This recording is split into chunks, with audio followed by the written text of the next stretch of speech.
Saudara, Musyawarah Besar Majelis Adat Aceh MAA tahun 2026 resmi digelar. Gubernur Aceh menegaskan pentingnya penguatan peran adat dalam menjaga jati diri dan keistimewaan Aceh.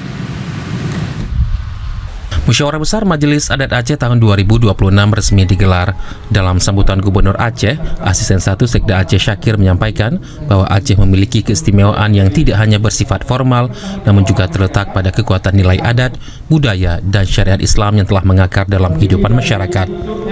Gubernur menegaskan Majelis Adat Aceh memiliki peran strategis sebagai penjaga dan pengembang nilai-nilai adat sehingga penguatan kelembagaan MAA menjadi sebuah keniscayaan.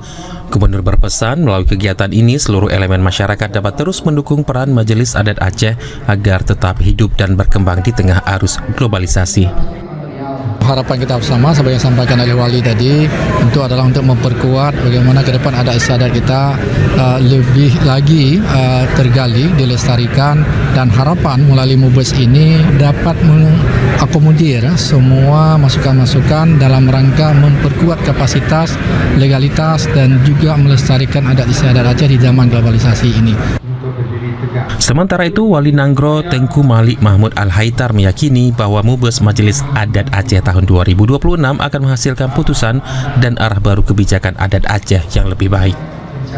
Rapat MUBES kali ini akan dapat menghasilkan hasil yang terbaik ya, untuk menguatkan kembali adat Aceh yang selama ini saya lihat sudah tergerus.